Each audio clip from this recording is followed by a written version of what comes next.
Sud FM, l'info, c'est ici. L'info, c'est ici. Troisième incursion de la semaine. Bonjour à toutes et à tous. Merci de nous recevoir chez vous. Un plaisir de vous retrouver.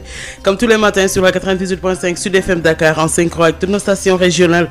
Vous nous suivez aussi sur www.sudfmsenradio.com. Merci encore une fois de votre fidélité. Bonjour, Adjaratou Seigneur. Bonjour, Maria. Les titres qui seront développés dans la première édition à 6h45 et l'on reparle des élections présidentielles en Guinée. Effectivement, bonjour à tous. Présidentielle en Guinée, la CENI publie des résultats partiels. Le président sortant, Alpha Condé, largement en tête dans les plus grandes circonscriptions. L'opposition crie à la fraude et appelle à un grand rassemblement aujourd'hui. Retrait immédiat du marché de bonbons jugé indécent qui incite les enfants à la dépravation. Le ministère du Commerce prend une circulaire pour protéger ces enfants, des enfants qui reprennent le chemin de l'école le 12 novembre prochain. La COSYDEP lance déjà la 7e édition de la campagne Ubbi Tay Jàng Tay pour des écoles salubres et fonctionnelles dans ce contexte de Covid-19. La pandémie qui n'a pas empêché la tenue du Grand Magal de Touba cette année. 15 jours après l'événement religieux, l'unité d'alerte et de prévention évalue la tendance baissière maintenue. La famille omarienne, elle, suspend le Maouloud et les ziyaras prévus en début 2021. L'actualité internationale pour compléter nos différentes éditions ce matin, Maria. Merci à vous, Adjaratou Seigneur. À 6h45, vous allez revenir pour le développement de tous ces titres. ginnaaw bi fanweeri simili ak benn tegoo ci juróom-benn waxtu. salaamaaleykum El Hadj Malick Ndiaye. li nga xam ne moo nar a gën a fës ci xibaaru juróom-ñaari waxtu yi. bokk na ci nag li ci gën a fës mu nuyu ba gën a sell li jëm ci élection présidentielle yi fële ca Guinée lañ koy doore ak seeni bi nga xam ne nag génne yenn résultats yi président Alpha Condé nag moom moo jiitu lu bëree bëri ci yenn gox yu bëri opposition bi nag nee na yëf yi dafa leerul oote nag tey ji rassemblement bu mag a mag ba tey ci wàllu xibaar yi fas yéene faram-fàcce bokk na ci nag xale yi war a génne lu jëm nag ci tàngal yi nga xam ne kat dañ koy def yoo xam ne dafa am nataal yoo xam ne nag dafa minguwul ak li yaru xale yi moo tax ñu bëgg ko génne ministre bi ñu dénk nag wàllu njënd ak jaay bi génn ci ab circulaire xale yooyu sax war a nag dem jàngiwaat école fukki fan ak ñaar ci weeru novembre bi ko si def nag li mu bëgg moom mooy amal ñaareelu campagne ubbi tey jàngi tey ci école yi nga xam ne kat maanaam mat nañ ko set nañ ba pare nag it mën nañ li ñu def mën nañ ko def ci waxtu xam ne kat ñu ci mbas moo xam ne nag teewul màggal Tuuba gi am na fukki fan ak juróom ba mu jeexee ñu jàpp ne kat amul benn njeexital boo xam ne màggal am na ko ci wàllu mbas moomu noonu moo tax sax famille omarienne nag wax ne dañuy dàkkal lépp lu jëm ci wàllu mawlud ak tamit wàllu ziara loolu boo gën a fa ci xibaar système jërëjëf El Hadj Malick bu ñu taxee ba juróom-ñaari waxtu incha allah di nga dellu ci lay doon incha allah rabbi jërëjëf. Sud FM, la revue des titres à la une des quotidiens. Merci de nous recevoir chez vous. Nous sommes le mercredi à 21 octobre 2020. Bonjour Adjaratou Seigneur. Revue des titres que l'on démarre comme tous les matins par Sud Quotidien. Sud Quotidien qui revient sur cet retour de flamme vers ses alliés de la première heure quand Macky joue double. Et pour la Tribune, violation de la décision de Macky Sall. Cette décision donc faisait état d'une interdiction d'achat de véhicules pour l'État. Et qu'est-ce qui barre la une de l'As Quotidien? César Iyane Thiam qui met les pieds dans le plat. Elle parle de financement des femmes, taux de remboursement élevé, local, arrêté polémique et aussi la relance économique. Et pour parler du gouvernement dans 24 heures chrono, qui nous indique la recrudescence des cas importés de Covid-19. Le gouvernement bande les muscles désormais. Il faudra, à partir donc d'aujourd'hui, un test négatif pour entrer dans le pays. Mais qu'est-ce qui barre la une de Vox Populi? Nos confrères nous indiquent donc que pour freiner les cas importés, le Sénégal corse l'accès à l'AIBD. Et pour le Témoin, nos confrères se sont entretenus avec le professeur Abdelaziz Kassé. Il fait des projections alarmistes concernant le cancer. Il déclare que 125 000 cas de cancer seront détectés en 2040. Et pour Réumi Quotidien, nos confrères de Réumi Quotidien nous parle de cette fuite de responsabilité des papas, les tristes confidences de mères de famille. De quoi nous parle Libération ce matin? Nos confrères de Libération nous parlent de ce mariage entre homosexuels, les incroyables révélations de l'enquête. Et on termine avec les Échos, qui nous parle aussi de ce retour de parquet pour les homosexuels déférés hier. Les 25 gays constants, sereins et imperturbables devant les flics.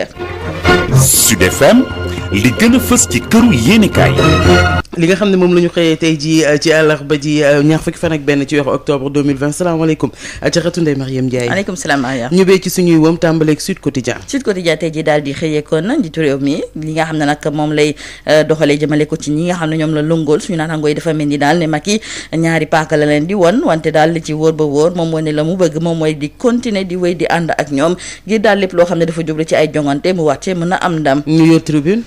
tribune du ñu xamal nag ne am nañu jalgati décision bi nga xam ne njiitu réew mi def ko jëloon ndaxte dafa tere woon ñu daal di jënd ay oto yoo xam ne daal dañ koy jébal nguurub Sénégal. ñu xool Zara yéen ci am ci L'As quotidien. moom moo nekk suñu ganu culikay bi di L'As tey ji muy ñëwaat nag ci koppar gi ñuy faral di jébal ñi di ndaw ñi ak tamit jigéen ñi remboursement bi nag day faral di métti ndaxte taux bi dafa daal di bëri jukki na ci élection locale yi ñëwaat tamit ci ay kaddu yoo xam ne Aliou Dembourou Sow moo ko fësal. waa 24 heures di wax ci gouvernement bi. ñu daal di gis ne gouvernement bi pare nañu taxaw temm na ngir fexe ba cas importé yi ñu daal di koy wàññi bu baax a baax loolu nag moom moo tax ba li ko dalee tey jii képp ku amul nag test boo xam ne dafa négatif doo dugg ci mim réew. ñu yor Vox Populi. Vox Populi tamit li ne mel la daal di xamle ndaxte njiitu réew mi ndaxte ñi ñu jiitee ñoom buggutuñu nag ay cas importé fii ci biir réew mi loolu nag moom moo tax ba fa li nga xam ne moom mooy ci aéroport international Blaise Diagne léegi moom test Covid 19 bu am ci lu tolloog juróomi fan moom mooy tax nga dugg ci biir réew mi. waaw mooy xëyee ak docteur Kassé. moom docteur professeur Abdoul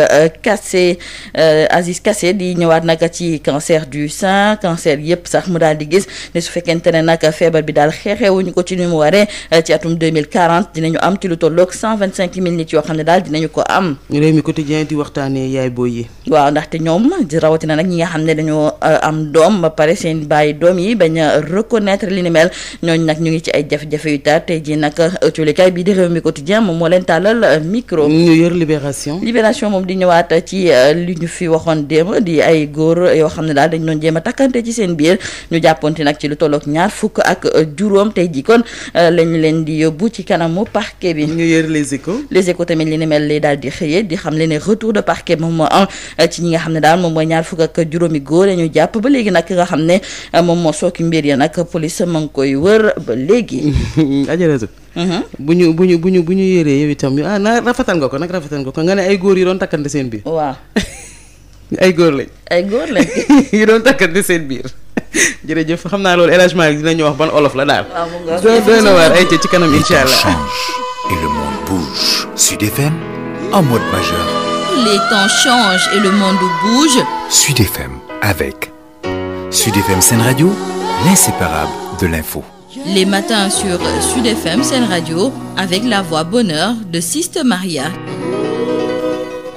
Et Absolument One ce matin, ce mercredi 21 octobre 2020, nous parle de la baisse en août de la production industrielle et de la résilience économique qui, selon son invité, l'enseignant-chercheur Cheikh Tidiane Wade, ne se fera pas sans une gestion des ressources environnementales. Vous avez compris, c'est le journal de l'école. La BICIS, Banque internationale pour le commerce et l'industrie du Sénégal. La BICIS, la banque d'un monde qui change, vous offre le journal de l'économie. Bonjour et bienvenue. L'activité industrielle du Sénégal a enregistré une baisse de production de 6,3% en août dernier, d'après l'Agence nationale de la statistique et de la démographie, reprise par l'agence de presse sénégalaise. Ce résultat est la conséquence des contre-performances observées dans les industries chimiques, alimentaires, des matériaux de construction et dans les industries du papier et du carton.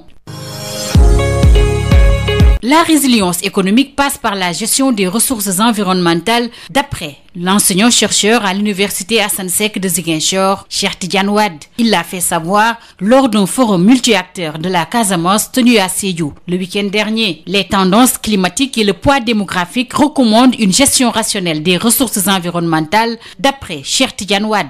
Il est avec Moussa Dramé. Le premier module qui est apparu, c'est la question des inondations, liées aussi à l'assainissement. Parce que je pense que cette année, les gens en ont beaucoup parlé. Et dans le futur aussi, il faut y tenir compte tenu des tendances climatiques et aussi du poids démographique de nos villes qui se développent davantage. Un autre problème aussi, c'est la foresterie. Les derniers lambeaux de forêt, de massifs forestiers sont au sud et que les populations doivent contribuer à sa gestion. On est passé peut-être de l'approche dirigiste à l'approche participative. Il faut davantage responsabiliser les populations en les formant, en essayant de traduire les codes en langue locale et en leur montrant l'intérêt vraiment de gérer correctement et d'aménager ces massifs forestiers.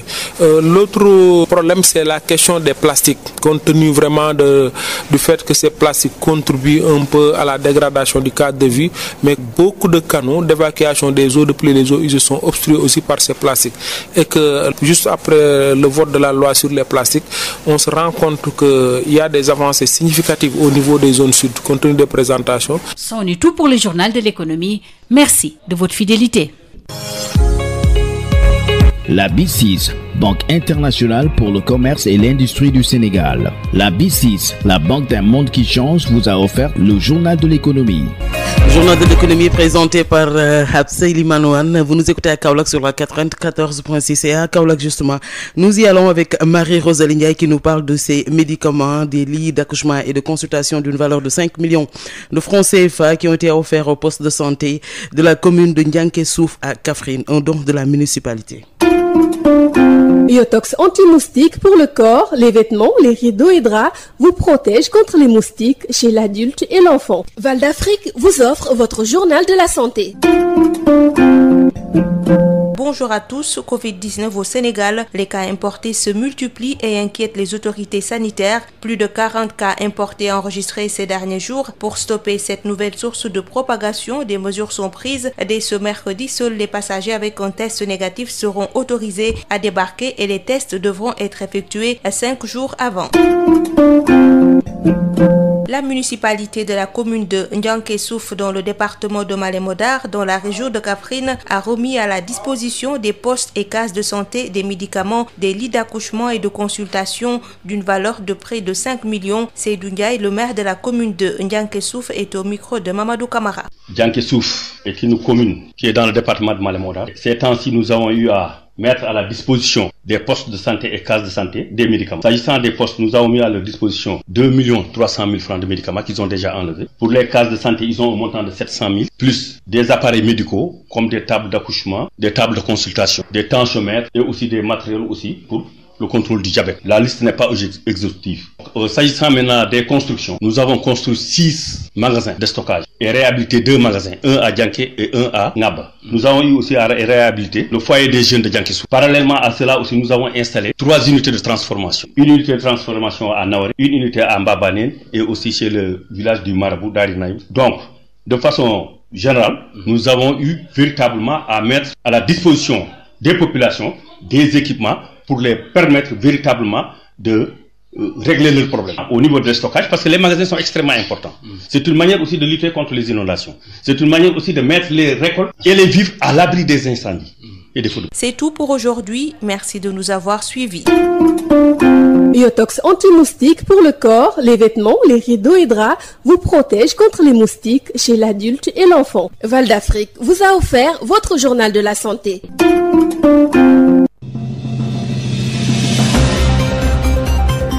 Chaque jour, vous êtes des millions à écouter la première radio d'information. La première radio d'information.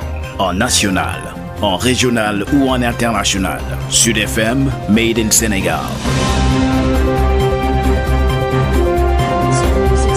Sud FM Sen Radio, vous nous suivez sur www.sudfmsenradio.com. Merci encore une fois de votre fidélité. 6h45, première édition de ce bloc d'information. Adjaratou Issegna est de retour dans le studio. Bonjour Adjaratou. Bonjour Maria. Alors, édition que l'on démarre avec les élections en Guinée. La présidentielle, la CENI, a publié des résultats partiels hier et le président sortant, Alpha Condé, largement en tête dans les plus grandes circonscriptions. L'opposition crie à la fraude et appelle à un grand rassemblement aujourd'hui. Retrait immédiat du marché de bonbons jugé indécent qui incite les enfants à la dépravation. Le ministère du Commerce prend une circulaire pour protéger les enfants qui reprennent les chemins de l'école au mois de novembre. La COSIDEP lance déjà la 7e édition de la campagne Ubitaï pour des écoles salubres et fonctionnelles. Dans ce contexte de Covid-19, la pandémie qui n'a pas empêché la tenue du Grand Magal de Touba, 15 jours après l'événement religieux, l'unité d'alerte et de prévention évalue la tendance baissière reste maintenue. Le développement de ces titres, c'est juste après ceci. Sud Matin. Bonjour à tous. Pape Abdoulaye Dièye assure la mise en onde de cette édition qui nous mène directement en Guinée où la CENI commence à publier les résultats. Les résultats partiels sont disponibles et le président sortant Alpha Condé arrive largement en tête dans les plus grandes circonscriptions du pays. À Kankan, il obtient plus de 88% des voix, plus de 98% à Sigil contre 0,48% à son principal opposant le président sortant Alpha Condé gagne dans 8 autres circonscriptions dont Zéré-Corée. L'opposition crie à la fraude et appelle à un grand rassemblement aujourd'hui. La correspondance de Amadou Ribari. La commission électorale nationale indépendante publie en ce moment même quelques résultats en sa possession. Le président sortant Alpha Condé arrive largement en tête dans les plus grandes circonscriptions du pays. C'est notamment à Kankan, plus grand électorat, où le chef de l'État guinéen obtient 88% des suffrages, soit 240 728 voix contre 14 827 pour son challenger Cellou Dalein Diallo.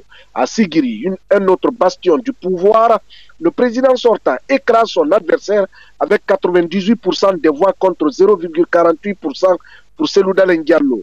Dans 8 autres circonscriptions comme Kissidougou, Gekedou, Macenta, Beila, Yomu ou encore Zéré-Corée, le RPG dirigé par Alpha Condé arrive largement en tête. Dans la capitale Conakry, où il y a 5 communes, Alpha Condé remporte dans les 2 plus grandes communes où les résultats sont disponibles. Au regard donc de ces premiers résultats disponibles, Alpha Condé est bien parti pour briguer un 3e mandat. Dans l'autre camp, Cellou Dalein Diallo accuse le pouvoir de falsifier des procès-verbaux en sa faveur. Le principal challenger d'Alpha Condé maintient sa position et dit remporter haut les mains le scrutin du dimanche. Les militants et sympathisants de l'opposition appellent d'ailleurs à une forte mobilisation dans les rues mercredi pour, disent-ils, s'opposer à ce qu'ils qualifient de confiscation du pouvoir de leur leader. Depuis ce mardi matin, les forces de l'ordre ont bouclé le domicile de l'opposant qui ne peut pas sortir de son domicile. Sur sa page Facebook, Cellou Dalein Diallo qualifie cet acte de provocation et accuse son rival Alpha Condé de lui priver ses droits civiques. C'était depuis Conakry, Amadou Ribari pour Sud FM. Sud FM.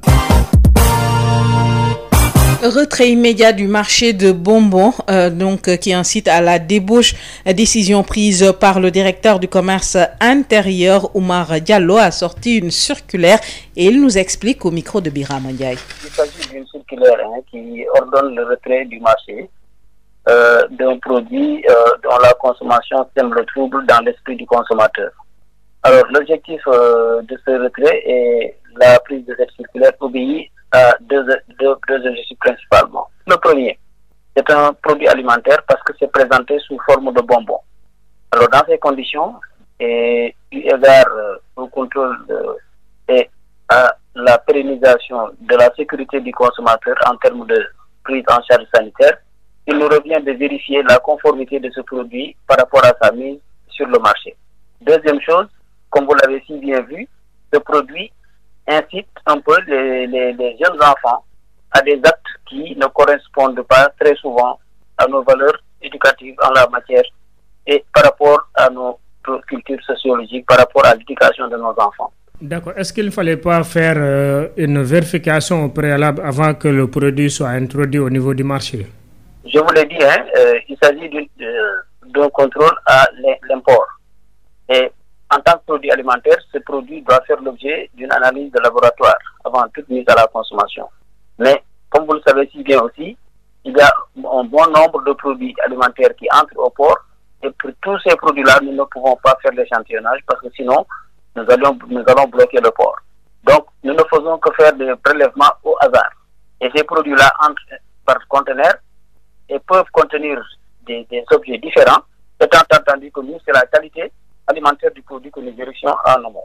Mais une fois qu'il est sur le marché, nous vérifions aussi sa conformité telle qu'elle est présentée dans un emballage. Et c'est aujourd'hui ce qui nous permet d'ailleurs d'aller sur le marché pour le retirer.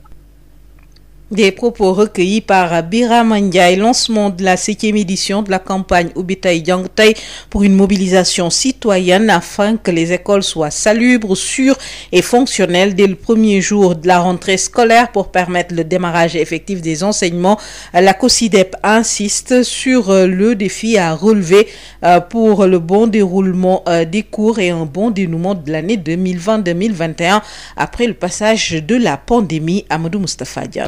Édition de notre campagne Ubitaï Diangtay. Ubitaï Diangtay à 15 jours de la rentrée scolaire et après 8 mois de Covid-19, le concept ne pourrait être plus opportun que cette année 2020-2021. En effet, la Covid-19 a fortement impacté le calendrier scolaire et le temps d'apprentissage des élèves. Nous avons tous constaté qu'il y a un gap pédagogique, un gap horaire qui a été constaté. Et pour les élèves candidats, les 551 000 qui ont repris juste pour 3 mois, pour 1 mois et demi, mais aussi pour les 3 millions d'élèves qui sont dans des classes intermédiaires et qui n'ont pas eu une offre complète par rapport à la suite. Par conséquent, nous considérons évidemment que l'année 2020-2021 devra être une année pleine où on ne perdra pas du tout de temps pour faire en sorte évidemment que les enfants puissent avoir les compétences minimales, les seuils minimaux de compétences à installer pour évidemment faire face à ces genres de développement. Un impératif de relever le défi des 3D, démarrage, déroulement et dénouement de l'année scolaire. Cheikh Mbow, coordonnateur de la COSYDEP. C'est le démarrage de l'année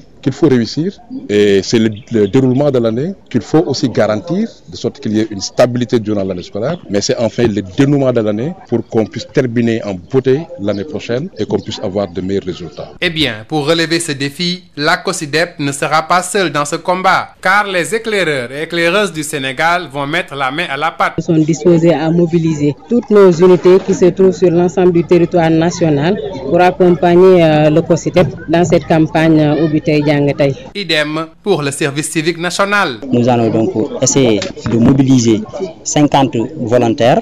Ces 50 volontaires vont donc travailler sur la salubrité, nettoyage et l'assainissement au niveau donc des écoles. La COSYDEP, à ce niveau, va nous aider à identifier donc ces écoles dans le département de Pikine et de Guédiawaye. Cheikh Mbow de la COSYDEP invite par ailleurs le gouvernement à mettre toutes les conditions idoines pour une bonne rentrée scolaire, mais aussi à assurer la stabilité du climat social durant l'année scolaire. Il invite aussi les élèves à se rendre à leur établissement dès le premier jour de la rentrée scolaire. Amadou Moustapha Dian, en vue d'une année scolaire apaisée dans ce contexte de pandémie, l'USEC a produit un document pour l'Union, une façon pour l'Union d'apporter sa contribution à la réflexion collective pour chercher des solutions opérationnelles pour la gestion au mieux de l'année scolaire 2020 et 2021.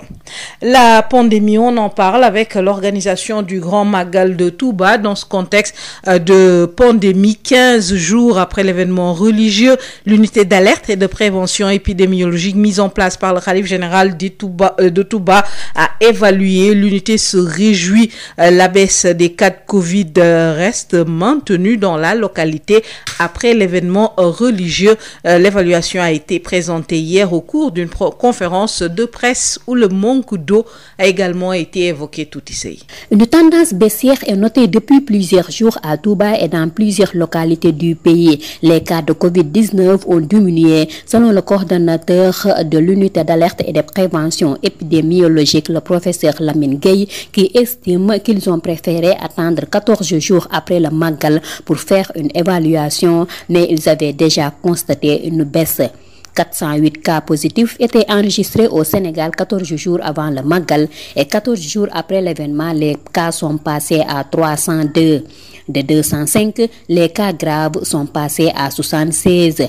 Et pour le président de la commission communication, Cheikh Abdou Mbacké Gaïndé Fatma, ceci est l'œuvre de Serigne Touba, donc personne ne doit s'en glorifier. Il appelle par ailleurs la population à continuer à respecter les mesures barrières. Les problèmes d'eau ont été également évoqués au cours de la conférence de presse tenue à la résidence Khadim Rassoul à Touba. Le coordonnateur du comité d'organisation, Serigne Ousmane Mbacké, a précisé qu'il n'y avait aucun favoritisme dans la distribution des citernes. Selon lui, la demande a été très forte car l'eau manquait dans beaucoup de quartiers de Touba. Le porte-parole du khalife général des Mourides, par ailleurs président du comité d'organisation du Grand Magal de Touba, Serigne Bassirou Mbacké Abdou Khadre, a lui aussi évoqué ce manque d'eau avant de préciser que l'heure ne doit pas être aux polémiques. Tout ici, Mbacké, Sud FM. Tout ici, la famille omarienne, sur injonction du khalife, a suspendu la célébration de la naissance du sceau des prophètes ainsi que les ziyaras prévus au mois de janvier 2021. C'est pour éviter toute propagation du coronavirus. Le khalife de la famille omarienne, Thierno Bachir Tall, invite les fidèles à célébrer le Mawlud à la maison. Amadou Tidiane Anne, président de la commission communication, précise au micro de Birama Ndiaye. Nous sommes aujourd'hui devant des événements majeurs religieux, notamment le Mawlud Nabi, d'autres disent le Gamou, et un peu plus tard les Ziyaras. C'est des moments de mobilisation intense, énorme, qu'il est très difficile d'endiguer, encore moins de contrôler.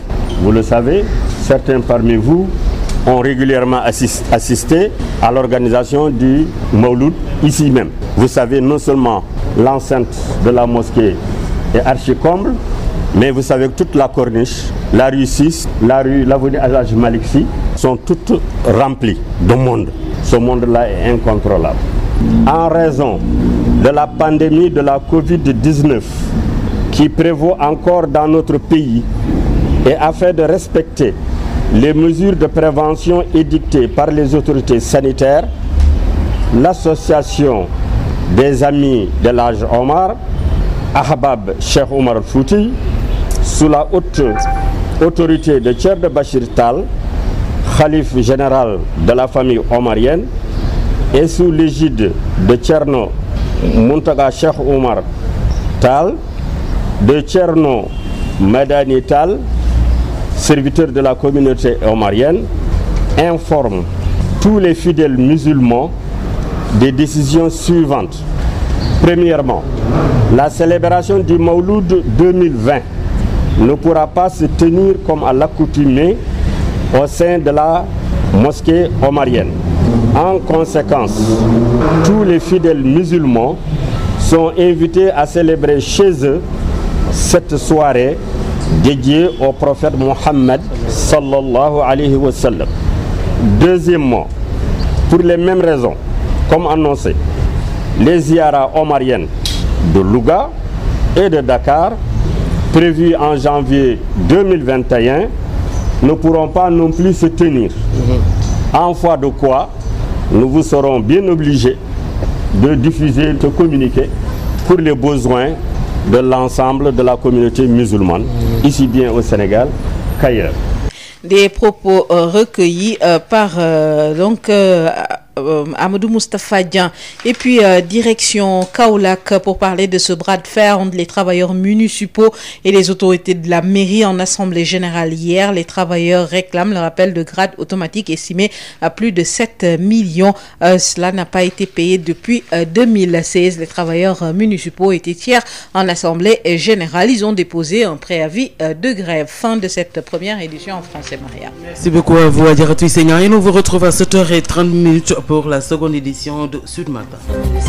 nañu lañ ko dundee woon sànq ci ba ñuy tàmbali juróom-ñaari waxtu bu jotee El Hadj Malick ñëw ngir yaatal yi xibaar salaamaaleykum El Hadj. waaleykum salaam Sista Maria. ay ci ginnaaw bi ñu la ziyaaree ñu tàmbalee xibaar yi ak foofu nga xam ne ci Guinée résultat yi commencé nay wàcc. résultat yi xam ne nag commencé nay wàcc waaye nag dafa mel li jot a ruusagum Alpha Condé moo fa jiitoogum bu baax a baax ci yenn nag gox yi mag a mag ci opposition bi nee na yëf yi am na loo xam ne leeru ci nag OTT ji ab rassemblement bu mag a mag dañ ñëw gën ci xibaar yi ba tey ci xibaar yi fas nañ faram fàccee tamit lu jëm ci nag wàllu tàngal yi nga xam ne dafa am yenn nataal yoo xam ne kat méngoowul ak ni ñu ko bëggee ministre bi ñu dénk wàllu jënd ak jaay nag génn ci ab circulaire liñ ci yéen ci xalaat ni mu gën a yaatoo lañu fas yéene faram fàccee bokk na ci nag école yi nga xam ne dina ubbi incha allahu rabbi fukki fan ak ñaar ci weeru novembre bi ñu dëgmal si nii ko si dem nag di amal juróom-ñaari édition bi ubbi tey jàngi tey ci waxtu xam ne kat dafa am mbas nee na kat loolu dina mën a nekk ci école yi nga xam ne kat set nañ waaye tamit école yu fonctionnel yi mbas moomu sax dinañ ci des bu baax a baax tamit xëy bi nga xam ne comité d'alerte def na ko ci wàllu magal gi ci Touba nañ ànd ak kii di soxna tuuti sëy ci wàllu mbas mi tey comme famille omarienne nag ñoom dakkal lépp loo xam jëmul nag ci wàllu mawlud bi ak ziar ci li xam ne rek moo tax wàllu mbas mi loolu moo gën a fës ci xibaar dañu fàtte xibaar tàggat yaram ay teew bu ñu taaxirloo mu daal di koy yaatal.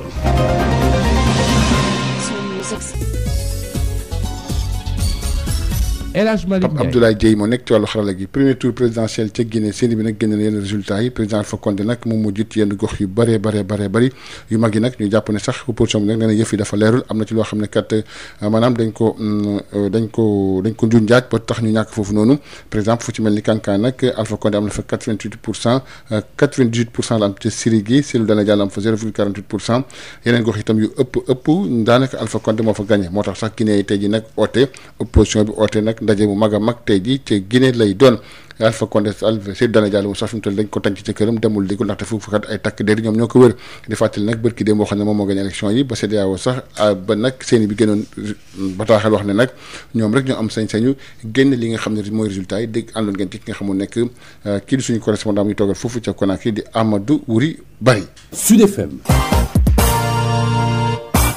ba tey ci wàllu xibaar ñu wax tamit génne ci marché bi tàngal yi nga xam ne kat dafay am li nga xam ne rek moom mooy méngóol ak suñu aada ak suñu cosaan décision boobu nag ki ko jël mooy directeur commerce intérieur Omar Diallo kat génne na ab circulaire ci wàllu woowu ñu déglu communauté ay leeral ci micro Birama Ndiaye. comme ni ngeen ko gisee maanaam dafa am benn ay bonbon lu ñu koy waxee ci français maanaam ay forme tàngal la yoo xam ne ni dañu koy jaay ci marché bi ni ñu koy jaayee nag dafa nekk ci benn ab fooykaay boo xam ne pour xale la muy méngale loo xam ne ni dafay nuru ak ñaari nit yuy fonante wala ñaari xale yuy fonante alors loolu ci côté boobu dafa am ñaar yoo xam ne ni ñun ministère du commerce dañ koy xool maanaam lépp loo xam ne ni consommateur daf koy jëfandikoo nga xam ne ni bu ko gisee wala bu ko xoolee wala bu ko laalee dafa indi jiixi jaaxa ak lu lënt ci xelam yoon dafa ne produit boobu ñun waruñu ko bàyyi ñu koy commercialiser ñaareel ba comme produit alimentaire la yoon dafa ne dañu war a saytu xool ndaka la produit boobu duggee ci biir marché bi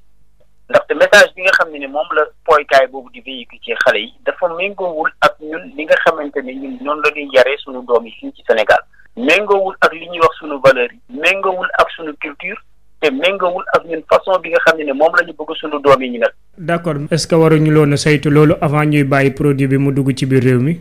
waaw mooy li may wax rek xam nga bépp produit alimentaire boo xam ne buy dugg ci réew mi dañ koy xool mais newuñu maanaam soo jëlee fanweeri produit wala téeméeri produit ne téeméer yëpp moom la ñuy def échantillon parce que mënuñu bato bu ñëw rek ñu bloqué ko pour jël ay échantillon sinon dañuy bloqué port bi donc dañuy def li ñuy wax au hasard bu ñu tombee ci lenn loo xam ne nuróowul ak yoon ñu arrêté ko mais lii comme damay wax produit alimentaire la donc ñun li ñuy gëstu instant bi nii mooy est-ce que lii am na autorisation pour ñu commercialiser ko fii ci Sénégal maanaam déclaration d'importation bi ñuy wax produit alimentaire DIPA bi boobu la ñuy njëkk a laaj ci ki nga xam ne moom moo ko fi indi ñaareel ba comme ni ma ko waxee produit bi maanaam boo ko xoolee ak ni ñu koy utiliser dafay indi jeexi jaaxa ci consommateur bi ci xelu consommateur bi comme trouble la ci esprit wu consommateur bi loi bi dafa ne produit boobu kenn waru koo commercialiser donc ñaari aspect yooyu moo tax ñun ñu jël circulaire bi ñu demandé sunu agent yi fépp fu ñu ko gis nañ ko retiré ba pare ñun ñu topp ko pour xool kan moo ko indi ci réew mi ak naka la duggee ci réew mi pour ñu mën a def sanction yi ci war bu fekkee ni jaarul yoon.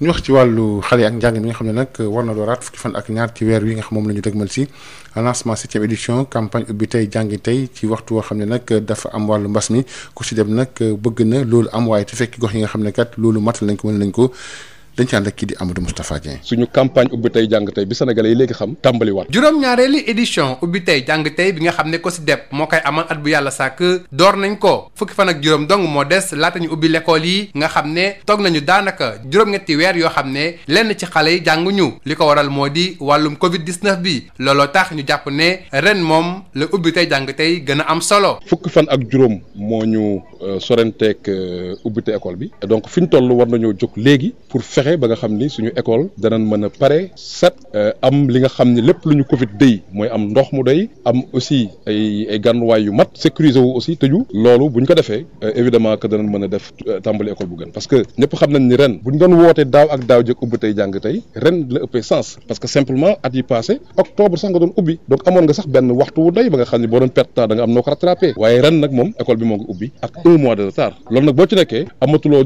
temps amatuloo droit perte benn waxtu kese. ci noonu ki nga xam ne moo jiite COSYDEP di Cheikh Mbow di xam ne ñetti mbir ñoo taxaw suñu kanam. nga tàmbali si ni mu waree mais aussi nga veiller à ce que ci biir at bi ñu am ay jafe-jafe yi war a tax ba xale yi mën a génnaat ci classe yi diggante grève yi ñu tàmm di gis si élèves yi wala jóge ci jàngalekat yi jeex la aussi at bi ni mu waree. ngir nag lu ni mel mën a antu waa COSYDEP du ñu wéet ci xeex bile ndax ay kuréel yu mel ni éclaireur ak éclaireuse du Sénégal daañu jàpp bu baax ci xeex bi. éclaireur du Sénégal dinañ ànd ak COSYDEP pour que école yi yëpp set pour que xale yi ñu mën a jàng si ci waxtu bi mu waree. waa service civique national ñoom it daañu dugal seen loxo ci ubbi tey jàng tey bile. moo taxoon service civique national day gunge COSYDEP jox leen donc 50 volontaires Pikine ak Guédiawaye su ko defee ñu saytu li ñuy wax set gi sell gi ak wàllu mbay mi su ko defee premier jour bi rek suñ ñëwee élèves yi dinañ mën a jàng ni mu leen waree. ci noonu Cheikh Mbow di xam ne nguur gi it war naa bay waaram ci wàll wi moo xam affecté enseignant moo xam fexe ba yemb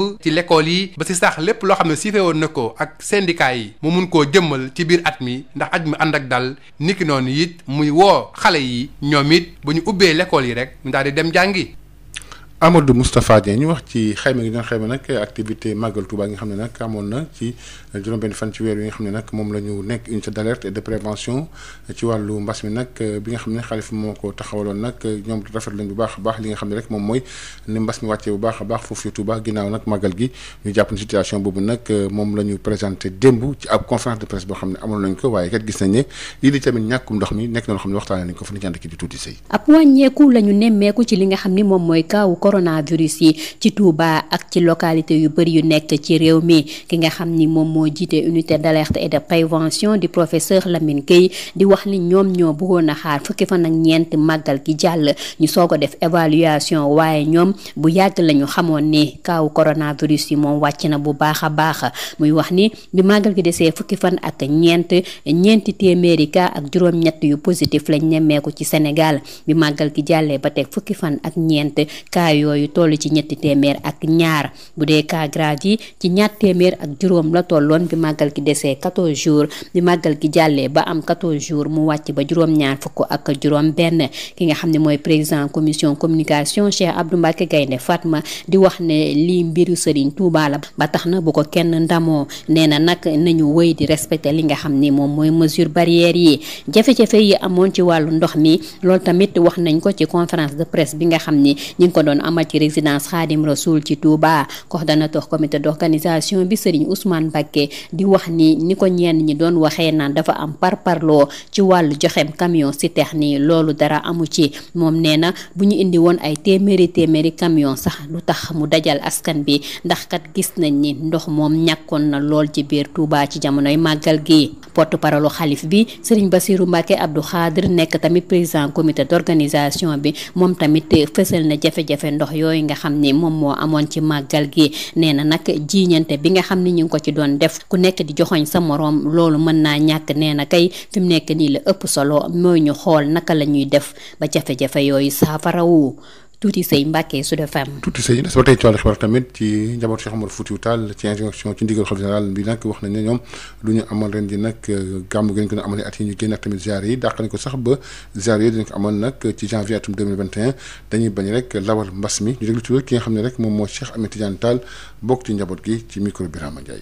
njabootu Cheikh El Hadji Omar Fouti ñoo fi daje ci seen ndigalu kilifa di Thierno Bachir Mountaqa Taha Cheikh Omar Fouti yi ku nekk xam na ni xew-xewu jamono ni mu mel ku nekk war a moytu li nga xam ni mooy mbas mi te itam yàlla moo ñu njëkk wax ci alquran ni wala tulqu bi aydikum ila tahluka bu leen sànni seen bopp ci lu leen di lor mbas mi tabaarakallahu ku nekk jàng na taarix bas daan am yonente bi sallallahu alayhi wa sallam wax ni ku mu fa fekk bul génn ku fa demagul itam bul fa dem bi loolu amee nag suñu kilifa Thierno Bachir jox ndigal njabootam yëpp ni leen waxtaan leen nu ngeen di def ci programme yi nga xam ni ñooy programme kër gi bi ñu waxtaanee ci loolu fa tabarakallahu Thierno Muntaga ak Thierno Madane ak seen rak waxtaan ba juboo ñu am ci lu ñu daje bi ñu dajee ba pare Thierno Bachir wax leen ni leen liggéey bi yëpp mi ngeen seen loxo nu ngeen defee rek ànd naa ci bi njaboot gi waxtaanee fa tabarakallahu ñu gis ni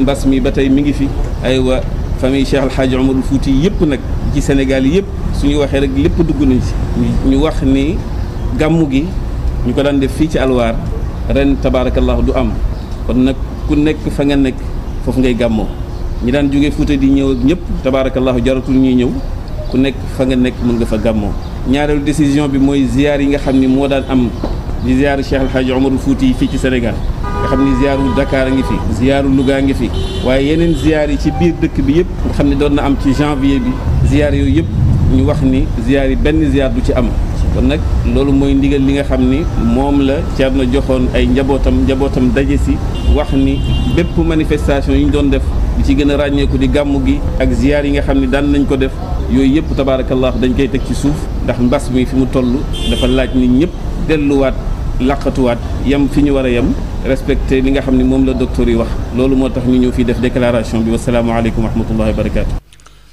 ba tey ci wàllu xibaar ñu wax ci li nga xam ne rek moom mooy wàllu mbënn mi ca Kër Massar ci fi nga xam ne rek moom rek ci box jaxaay nag yenn ci njaboot yi ñoom commencé nañ delluwaat seen kër yi nga xam ne ngàcc nañ ndox mi waaye am na ci ñoo xam ne nag delloogul bi ndaxte ndox ya ma nga fa ba léegi nii kii di Ndeye Séni Sidi bi nag moom dafay ñaan ñu dimbal ko ndaxte kat këram moom daanaka dafa yàqu dañ ci ànd ak kii di Denis Samb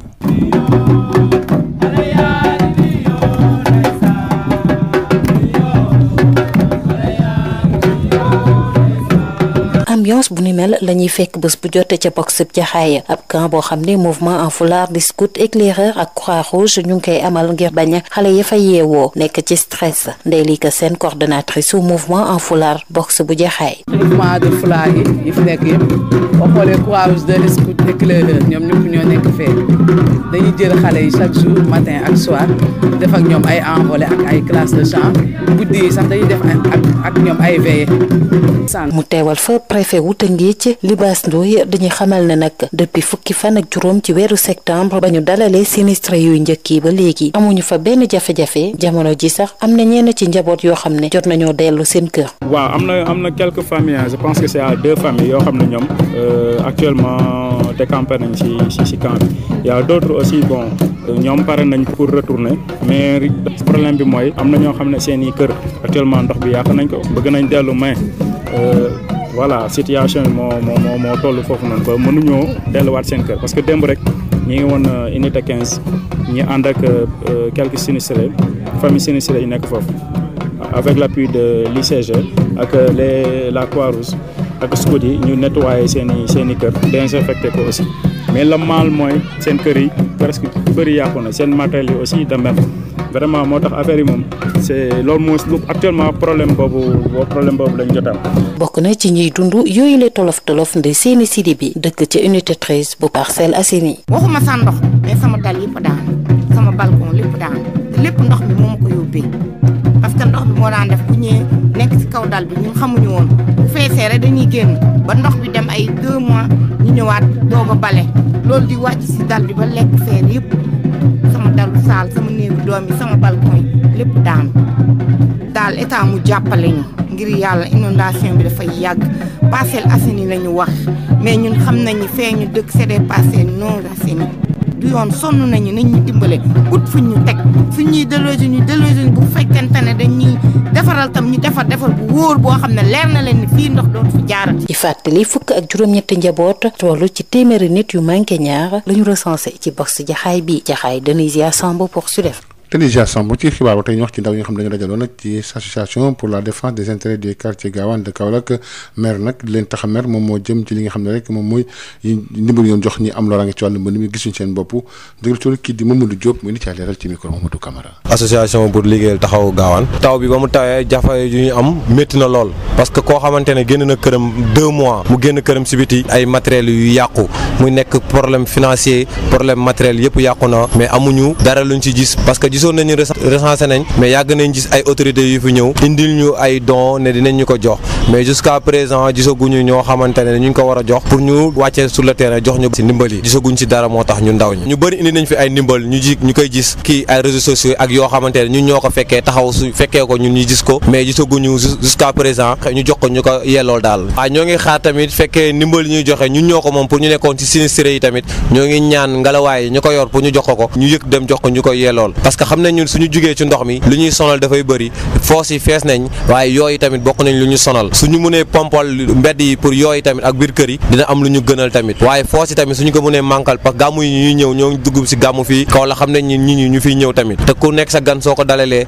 yaakaar naa dina soxla bërëb yooyu te jusqu'à présent bërëb yooyu noonu pareegul parce que bëgg nañ ko ñu ci dimbali bu baax a baax ñu jàppale ñu ci waaw suñu waajur wax ma la sonn sax foo natt sonn weesu nañ ko parce que ñun ñi ñooy jig di leen ñuy jàppale des fois mais foo natt sonn weesu nañ ko te ku nekk sa kër yaakaar naa ne gàmmu jot da nga am gan boo xam ne day ñëw te su gan ñëwee kenn xamul wanag yoo xamante ne nii mënul praticable daal doo ko fa yóbbu mais sonn nañ foofu sonn yamul sonn nañ fa wax dëgg fa yàlla.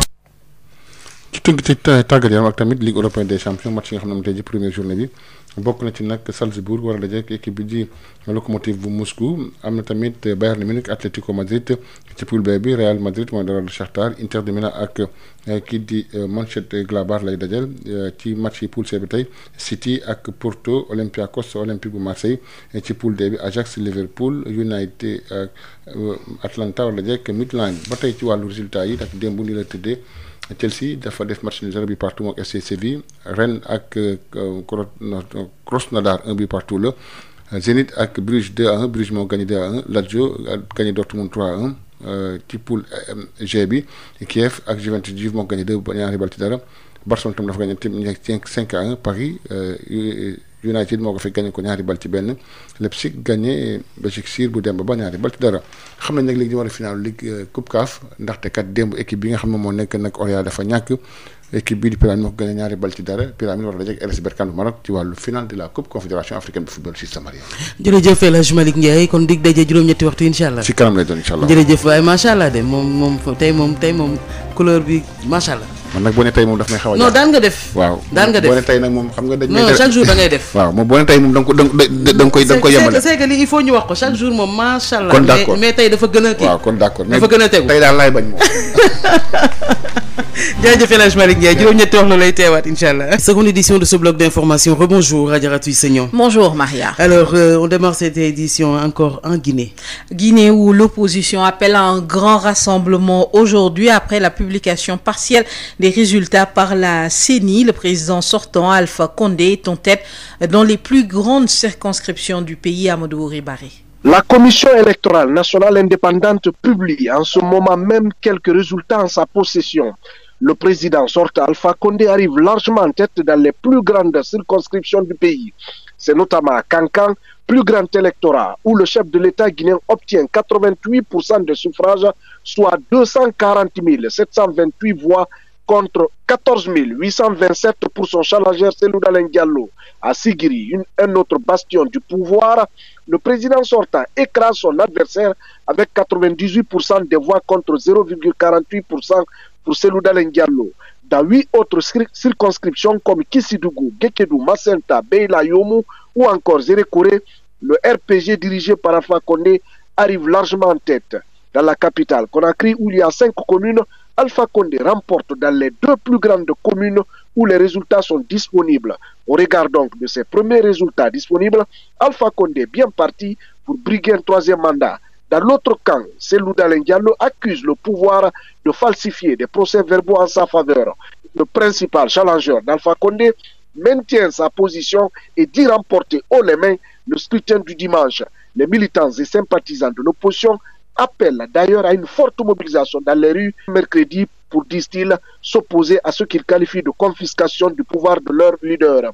Depuis ce mardi matin, les forces de l'ordre ont bouclé le domicile de l'opposant qui ne peut pas sortir de son domicile. Sur sa page Facebook, Cellou Dalein Diallo qualifie cet acte de provocation et accuse son rival Alpha Condé de lui priver ses droits civiques.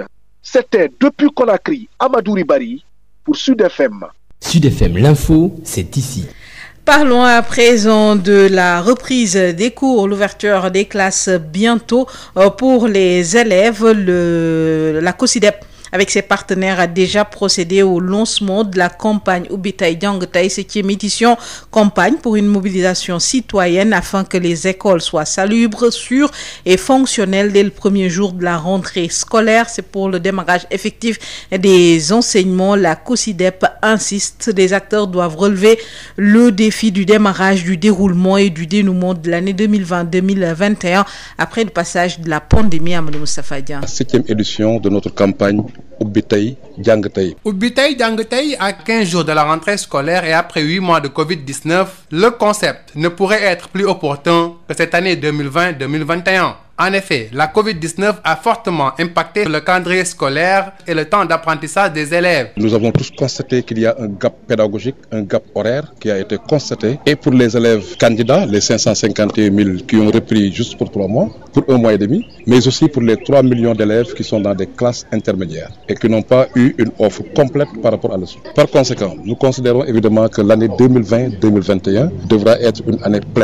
pleine où on ne perdra pas du tout de temps pour faire en sorte évidemment que les enfants puissent avoir les compétences minimales, les seuils minimaux de compétences à installer pour évidemment faire face à ces genres de développement. Un impératif de relever le défi des 3D, démarrage, déroulement et dénouement de l'année scolaire. Cheikh Mbow, coordonnateur de la COSYDEP. C'est le démarrage de l'année qu'il faut réussir et c'est le déroulement de l'année qu'il faut aussi garantir de sorte qu'il y ait une stabilité durant l'année scolaire, mais c'est enfin le dénouement de l'année pour qu'on puisse terminer en beauté l'année prochaine et qu'on puisse avoir de meilleurs résultats. Eh bien, pour relever ce défi, la COSYDEP ne sera pas seule dans ce combat, car les éclaireurs et éclaireuses du Sénégal vont mettre la main à la pâte. Nous sommes disposés à mobiliser toutes nos unités qui se trouvent sur l'ensemble du territoire national pour accompagner le COSYDEP dans cette campagne Ubbi Tay Jàng Tay. Idem pour le service civique national. Nous allons donc essayer de mobiliser 50 volontaires.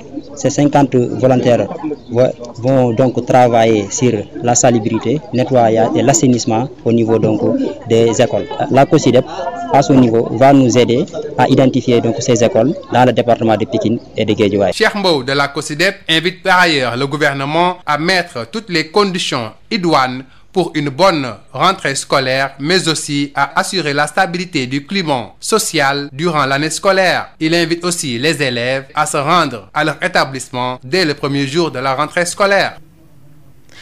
Bras de fer entre les travailleurs municipaux de Kaolack et les autorités de la mairie en assemblée générale hier. Les travailleurs réclament le rappel de grade automatique estimé à plus de 7 millions de francs CFA. Les précisions de Mamadou Camara. Le bras de fer continue entre les travailleurs municipaux de Kaolack affiliés à la CNTS et l'édile de la commune, Madame Maria Massar, et ses collaborateurs. Ces derniers réclament un rappel automatique de grade qui date de 2016. Des fonds qui sont évalués à plus de 7 millions. Il interpelle les autorités municipales. Abdou Ndiaye est le secrétaire général du syndicat des employés municipaux de Kaolack qui sont affiliés à la CNTS.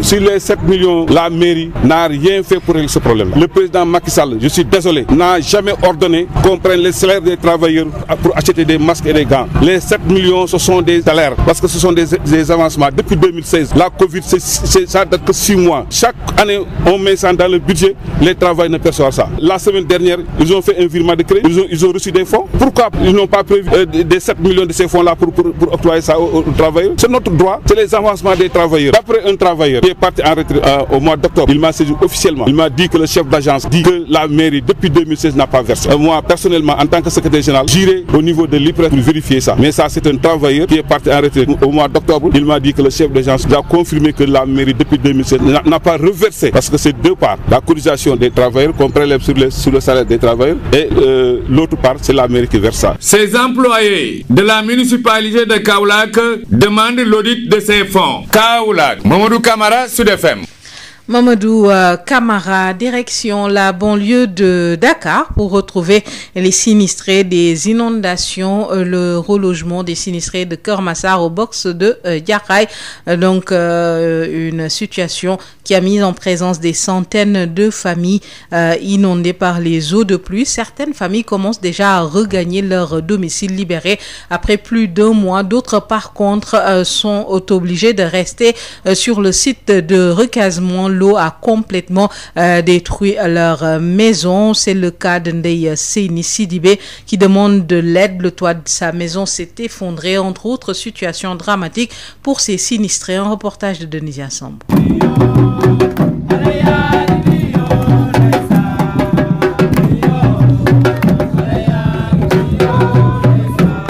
C'est l'ambiance de tous les jours au box de Diakhaï, un camp animé par les mouvements en foulard, éclaireurs, Croix-Rouge et scouts pour éviter le stress aux enfants. Ndeye Kassène, coordonnatrice de tous les mouvements en foulard du box de Diakhaï. Avec les mouvements de foulard, on occupe les enfants chaque jour, du matin au soir, le matin de bonne heure, après avoir servi le petit déjeuner. On fait une classe de chant avec eux. Et après le repas, on regarde de la télévision ensemble. Le soir, on fait envolée. Et la nuit, on fait des veilles avec eux. Représentant du préfet de Rufisque dans ce site, Libas Ndoye rassure que depuis le 15 septembre, date d'accueil des premiers sinistrés, les conditions se déroulent sans problème. D'ailleurs, certaines familles ont déjà décampé. Il y a 2 familles sur 18 familles, il y a 2 familles qui ont déjà regagné leur maison. Aussi, il y a des familles qui souhaiteraient rentrer chez eux. Mais le problème que nous rencontrons là-bas, c'est que leur maison est complètement délabrée. C'est ça qui pose difficulté pour le retour de certaines familles sinistrées. C'est le cas de Ndeye Seyni Sidibé, habitante de l'unité 13 des Parcelles Assainies. On ne parle même pas de l'eau, mais toute la terre s'est effondrée. Chaque année, on était inondés. Pendant ce temps, l'eau stagnait au niveau de la terrasse jusqu'à rouiller tout le fer. Ma chambre, celle des enfants, tout est ruiné. Ce que je demande à l'État, c'est de nous aider parce que Les inondations datent de longtemps, alors qu'on nous a parlé des parcelles assainies. Là où nous sommes, ce n'est vraiment pas assaini. Donc, soit la solution, c'est qu'on nous reloge ou bien qu'on nous fasse un assainissement durable.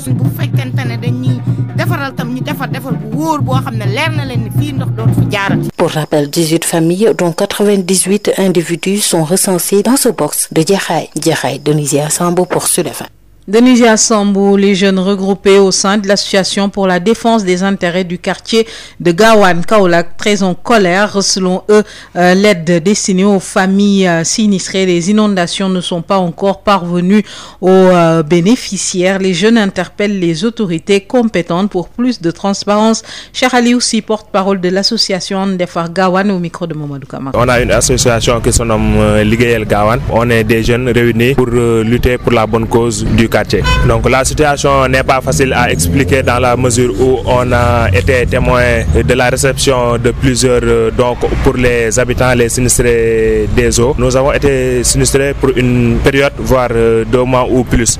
Donc des dons ont été donnés pour la population kaolackoise, notamment les plus touchés. Mais jusqu'à présent, on n'a rien senti. Certes, il y a eu quelques recensements, ils sont venus au quartier pour demander des informations, mais depuis lors, on ne sait pas à quoi concerne exactement ce recensement. Donc nous attendons toujours. Nous avons nos parents qui sont dans les attentes. Jusque-là, on n'a encore rien reçu. Nous interpellons directement les autorités concernées à agir directement et aussi rapidement parce que la situation est vraiment difficile et il y a beaucoup de familles qui attendent ces dons pour pouvoir avoir quelque chose au moins pour les soutenir, pour les aider. Ils attendent toujours parce qu'ils savent pertinemment qu'il y a des dons qui ont été donnés à leurs endroits, mais jusque-là, il n'y a aucune réaction. Nous voulons que ces dons soient donnés le plus rapidement possible parce qu'on est dans une période pas facile à gérer dans la mesure où on est prêt à accueillir des gens pour les fêtes de Gamou. Donc nous attendons la distribution des dons.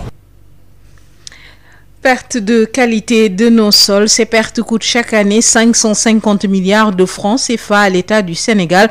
Pour renverser cette tendance, l'Agence sénégalaise pour la reforestation et la Grande Muraille verte, en accord avec 5 autres pays, Mali, Burkina Faso, Niger, Tchad et Nigeria, bénéficie d'une ligne de financement de 180 millions de dollars pour les 10 prochaines années pour mener à bien ces opérations. Les différents experts sénégalais en conclave à Thiès réfléchissent sur la formulation du projet.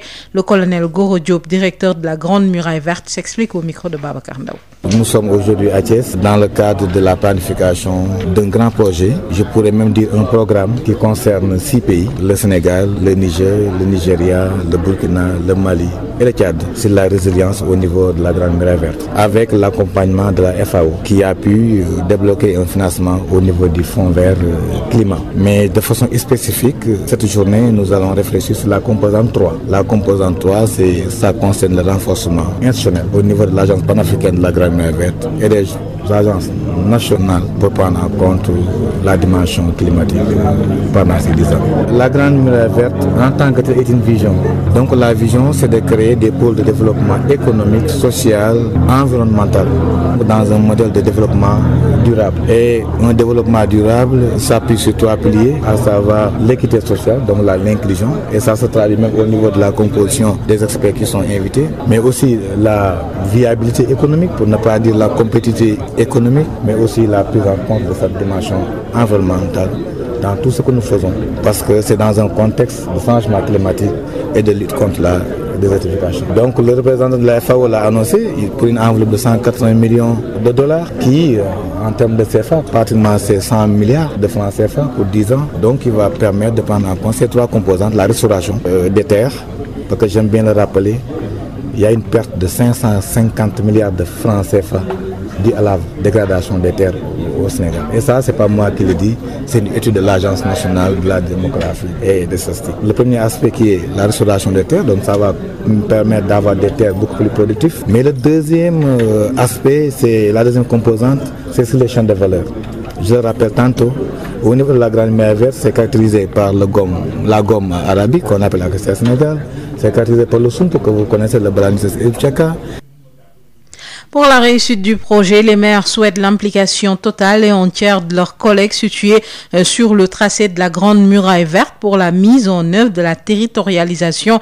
Dans cette optique, Oumar Ba, maire de la commune de Ndiop, président du conseil de surveillance de l'Agence pour la reforestation et de la Grande Muraille Verte, au micro de Babacar Ndaw. Et on se félicite aujourd'hui de l'implication de la FAO qui vient participer à ce que nous faisons pour porter un projet, la composante 3 le Sénégal est intéressé par la composante 3 de ce projet porté par la FAO et qui sera soumis au financement du Fonds vert climat. Et cette composante 3 va beaucoup intervenir dans le renforcement institutionnel des organes et des institutions qui contribuent à la Grande Muraille Verte. Donc il y a l'agence, mais vous savez aussi qu'il y a des services déconcentrés qui interviennent dans le cadre de la Grande Muraille. Et ce volet 3 dans lequel le Sénégal est impliqué va beaucoup travailler pour donner un contenu à la proposition qui sera soumise au financement du Fonds vert climat. Vous avez parlé aussi de la territorialisation aussi de ce projet et vous impliquez en tout cas les collectivités locales dans ce projet. Moi je pense que dans une logique de recherche d'efficacité, dans une démarche inclusive, on ne peut pas se passer de l'implication des collectivités territoriales. Pour que qu'on puisse véritablement construire la Grande Muraille Verte et atteindre nos objectifs, il faut qu'il y ait un plan d'action territorialisé.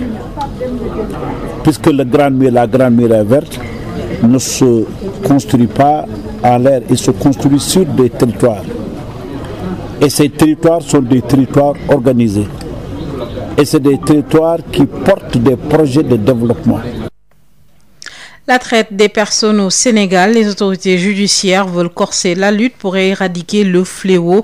Dans notre pays, des victimes sont secourues, protégées, des poursuites engagées, la formation et l'activité de sensibilisation des acteurs organisées selon le secrétaire permanent de la cellule de lutte contre la traite. Une rencontre de planification pour élaborer un plan d'action national de lutte pour le programme triennal 2021-2023 se tient à Mbour. L'objectif est d'améliorer les stratégie de lutte.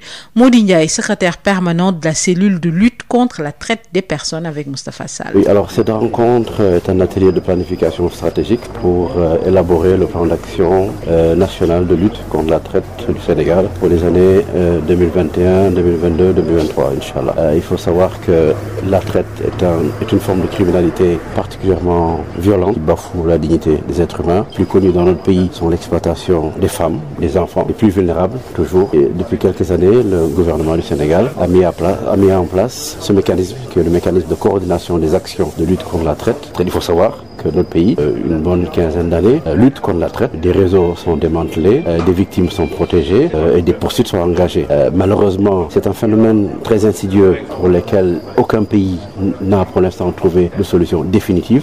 Mais le mécanisme mis en place, les efforts qui sont poursuivis par l'État tentent à rendre le plus possible cette activité inhospitalière. Mais comme je vous dis, c'est un travail de longue haleine. Je vous donne juste un exemple. Ici, à Saly, il y a un réseau qui a été démantelé il n'y a pas longtemps, qui exploitait des jeunes filles, qui était opéré par une personne qui se faisait passer pour un pasteur. Voilà un exemple concret de type de traite et d'activité d'exploitation d'êtres humains qui doit être poursuivi. Vous avez d'autres formes, vous avez beaucoup de gens, vous le savez, qui se cachent également sous le manteau de notre religion pour exploiter des enfants. Ça, c'est un gros problème. L'exploitation des jeunes filles, des jeunes femmes dans les zones minières. Vous avez également les servitudes domestiques et vous avez vu la qualité d'experts qui sont regroupés. Vous avez la police, la justice, la gendarmerie avant les poursuites ou en même temps que les poursuites. Nous essayons d'informer, de sensibiliser pour mieux prévenir. Et puis, retenez qu'à Touba, L'évaluation du Grand Magal a été évaluée hier. L'unité d'alerte et de prévention épidémiologique mise en place par le khalife général des Mourides a donc livré les conclusions. L'unité se réjouit de la baisse des cas maintenus après l'organisation du Grand Magal. Une conférence de presse a été organisée hier pour présenter les résultats. Conférence au cours de laquelle le manque d'eau a également été évoqué. Voilà, c'est la fin pour cette seconde édition, Maria. Merci à vous, Adjaratou Issa Niang. juróom-ñetti waxtu ci Sud FM seen rajo dellu di leen jaajëfal ci saxoo bi ngeen saxoo di wettalikoo ñun ñaareel bi pàcc ci xibaar ci yaatal ci Sud Matin. El Hadj Malick Ndiaye teewaat fi El Hadj Malick defe naa ne dañuy delluwaat foofu ca Guinée mu mel ni résultat yi commencé nañoo ruus. jërëjëf Maria fu commencé na ruus nag seen gën a yenn résultat yoo xam ne nag président Alpha Condé mi fa nekkoon président daanaka moom mu jot ci gox yu bëree bëri moo tax sax ku jéggi mel ni yëf yi kat leerul oote nag tey ji ab rassemblement àndoon nañ ca kii di Amadou Wuri Bari ci xibaaru nasaraan ñu wax tamit ci 7e lancement édition campagne ubbi tey jàngi tey ci mobilisation citoyenne boo xam ne am ngir rek école yi fexe nag ba mën a fonctionnel maanaam mën a yéwén yemb ngir rek ñu mën a fa amal loolu ci waxtu xam ne mas dafa am kàddu yooyu nag Cheikh Ba mu ko tal démb ci am daje moo xam ne amoon na dañ ci ànd kii di Amadou Moustapha Dieng. suñu campagne ubbi tey jàng tey bi Sénégalais yi léegi xam tàmbaliwaat. juróom-ñaareeli édition ubbi tey jàng tey bi nga xam ne COSYDEP moo koy amal at bu yàlla sàkk door nañ ko fukki fan ak juróom dong moo des laata ñu ubbi l'école yi nga xam ne toog nañu daanaka juróom-ñetti weer yoo xam ne lenn ci xale yi jànguñu li ko waral moo di wàllum Covid 19 bi looloo tax ñu jàpp ne ren moom la ubbi tey jàng tey gën a am solo. fukki fan ak juróom moo ñu sorenteeg ubbite école bi donc fi ñu toll war nañoo jóg léegi pour fexe ba nga xam ni suñu école danañ mën a pare set am li nga xam ni lépp lu ñu Covid day mooy am ndox mu doy am aussi ay gànnuwaay yu mat sécuriser wu aussi tëju loolu bu ñu ko defee évidemment que danañ mën a def tàmbali école bu gën parce que ñëpp xam nañ ni ren bu ñu doon woote daaw ak daaw jëkk ubbi tey jàng tey ren la ëppee sens parce que simplement at yi passé octobre sax nga doon ubbi donc amoon nga sax benn waxtu wu doy ba nga xam ne boo doon perte temps da nga am noo ko rattrapé waaye ren nag moom école bi moo ngi ubbi ak 1 mois de retard loolu nag boo ci nekkee amatuloo temps amatuloo droit perte benn waxtu kese. ci noonu ki nga xam ne moo jiite COSYDEP di Cheikh Mbow di xam ne ñetti mbir ñoo taxaw suñu kanam. nga tàmbali suñu mu waree mais aussi nga veiller à ce que ci biir at bi ñu am ay jafe-jafe yi war a tax ba xale yi mën a génnaat ci classe yi diggante grève yi ñu tàmm di gis ci élèves yi wala jóge ci jàngalekat yi jeex la aussi at bi ni mu waree. ngir nag lu ni mel mën a antu waa COSYDEP du ñu wéet ci xeex bile ndax ay kuréel yu mel ni éclaireur ak éclaireuse du Sénégal daañu jàpp bu baax ci xeex bi. éclaireur du Sénégal dinañ ànd ak COSYDEP pour que école yi yëpp set pour que xale yi ñu mën a jàng ci waxtu bi mu waree. waa service civique national ñoom it daañu dugal seen loxo ci ubbi tey jàng tey bile. moo taxoon service civique national day gunge COSYDEP jox leen donc 50 volontaires Pikine ak Guédiawaye su ko defee ñu saytu li ñuy wax set gi sell gi ak wàllu mbay mi su ko defee premier jour bi rek suñ ñëwee élèves yi dinañ mën a jàng ni mu leen waree. ci noonu Cheikh Mbow di xam ne nguur gi it war naa bay waaram ci wàll wi moo xam affecté enseignant moo xam fexe ba yemb ci l'école yi ba si sax lépp loo xam ne siifee woon na ko ak syndicat yi mu mun koo jëmmal ci biir at mi ndax at mi ànd ak dal niki noonu it muy woo xale yi ñoom it bu ñu ubbee l'école yi rek ñu daal di dem jàngi.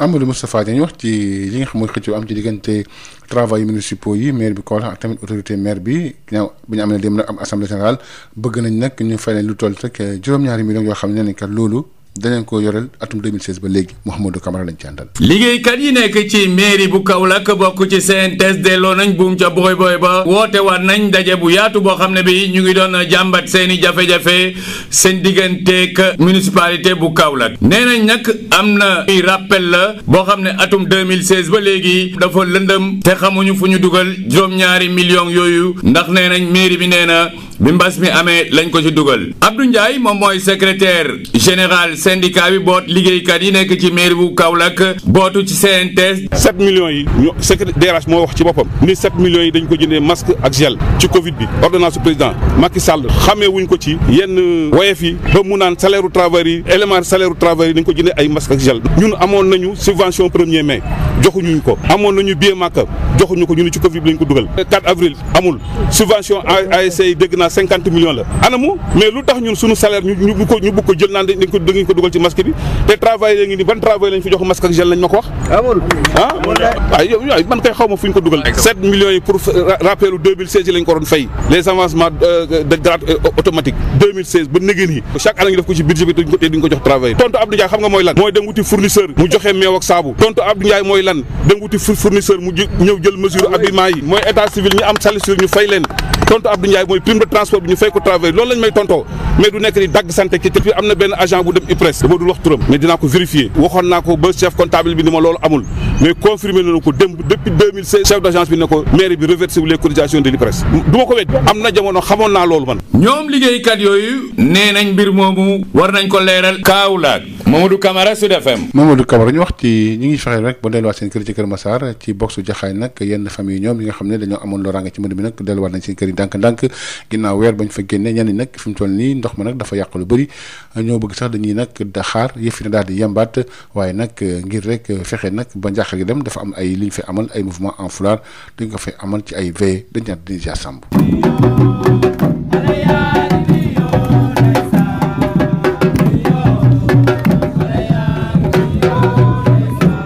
ambiance bu ni mel la ñuy fekk bés bu jote ca box Jaxaay ab camp boo xam ne mouvement en foulard di scout éclaireur ak croix rouge ñu ngi koy amal ngir bañ xale ya fa yeewoo nekk ci stress Ndeye Lika Sène coordonnatrice su mouvement en foulard box bu Jaxaay. mouvement de foulard yi fi nekk yëpp boo xoolee croix rouge de scout éclaireur ñoom ñëpp ñoo nekk fee dañuy jël xale yi chaque jour matin ak soir def ak ñoom ay envolée ak ay classe de chant guddi yi sax dañuy def ak ñoom ay veillées. mu teewal fa préfet wu Tëngéej Libaas Ndoye dañuy xamal ne nag depuis fukki fan ak juróom ci weeru septembre ba ñu dalalee sinistre yuy njëkk yi ba léegi amuñu fa benn jafe-jafe jamono ji sax am na ñenn ci njaboot yoo xam ne jot nañoo dellu seen kër. waaw am na quelques familles je pense que c'est à 2 familles yoo xam ne ñoom actuellement décampé nañ ci camp bi y a d'autres aussi bon ñoom pare nañ pour retourner mais problème bi mooy am na ñoo xam ne seen i kër actuellement ndox bi yàq nañ ko bëgg nañ dellu mais voilà situation bi moo toll foofu noonu ba mënuñoo delluwaat seen kër parce que démb rek ñi ngi woon unité 15 ñi ànd ak quelques sinistrés famille sinistrés yi nekk foofu avec l'appui de l'ICG ak la Croix-Rouge ak scout yi ñu nettoyer seen i kër désinfecté ko aussi mais le mal mooy seen kër yi presque bëri yàqu na seen matériel yi aussi de même vraiment moo tax affaire yi moom c'est loolu moo actuellement problème boobu lañ jotam. bokk na ci ñuy dund yooyu la tolof nde seeni sidi bi dëkk ca unité 13 bu Parcelles Assainies. waxuma sa ndox mais sama dal yëpp daan sama balcon lépp daan te lépp ndox mi moo ma ko yóbbee parce que ndox bi moo daan def bu ñëwee nekk ci kaw dal bi ñun xamuñu woon bu feesee rek dañuy génn ba ndox bi dem ay 2 mois ñu ñëwaat doog a bale loolu di wàcc ci dal bi ba lekk feer yëpp sama dalu saal sama néegu doom yi sama balcon yi lépp daanu daal état mu jàppale ñu ngir yàlla inondation bi dafay yàgg Parcelles Assainies la ñu wax mais ñun xam nañu fee ñu dëkk c'est des Parcelles non Assainies du yoon sonn nañu nañ ñu dimbale ut fu ñu teg fu ñuy déloger ñu bu fekkente ne dañuy defaral tam ñu defar bu wóor boo xam ne leer na leen ni fii ndox doon fi jaarati. ci fàttali fukk ak juróom-ñetti njaboot tollu ci téeméeri nit yu manqué ñaar la ñu recensé ci box Jaxaay bi Jaxaay Denisia Samb pour Sud FM. ndaw yi nekk nag ci association pour la défense des intérêts du quartier Gawane Kaolack nag dañoo mer ba futtu mer nag li nga xam ne rek mooy li leen joxoon ci ndimbal ci wàllu mbënd mi nag daanaka yembul. Mamadou Diop kenn la ci moom ci micro Mamadou Camara. association pour liggéeyal taxawu gaawaan taw bi ba mu tawee jafe yu ñu am métti na lool parce que koo xamante ne génn na këram 2 mois mu génn këram si biti ay matériels yu yàqu muy nekk problème financier problème matériel yëpp yàqu na mais amuñu dara luñ ci gis parce que gisoon nañu recensé nañ mais yàgg nañ gis ay autorités yu fi ñëw indil ñu ay dons ne dinañ ñu ko jox mais jusqu'à présent gisaguñu ñoo xamante ne ñu ko war a jox pour ñu wàccee sur le terrain jox ñu si ndimbal yi gisaguñ si dara moo tax ñu ndaw ñu bëri indi nañ fi ay ndimbal ñu koy gis kii ay réseaux sociaux ak yoo xamante ne ñun ñoo ko fekkee taxaw su fekkee ko ñun ñu gis ko mais gisaguñu jusqu'à présent ñu jox ko ñu ko yellool daal waaye ñoo ngi xaar tamit fekkee ndimbal ñuy joxe ñun ñoo ko moom pour ñu nekkoon ci sinistré yi tamit ñoo ngi ñaan ngelawaay ñu ko yor pour ñu jox ko ñu yëg dem jox ko ñu ko yellool parce que xam nañ ñun suñu jugee ci ndox mi lu ñuy sonal dafay bëri foos yi fees nañ waaye yooyu tamit bokk nañ lu ñu sonal suñu mënee pompal mbedd yi pour yooyu tamit ak biir kër yi dina am lu ñu gënal tamit waaye foos yi tamit suñu ko mënee manqual parce que gàmmu yi ñuy ñëw ñoo ngi dugg ci gàmmu fii kaw la xam nañ ñi ñu fiy ñëw tamit te ku nekk sa gan soo ko dalalee yaakaar naa dina soxla bërëb yooyu te jusqu'à présent bërëb yooyu noonu pareegul parce que bëgg nañ ko ñu ci dimbali bu baax a baax ñu jàppale ñu ci waaw suñu waajur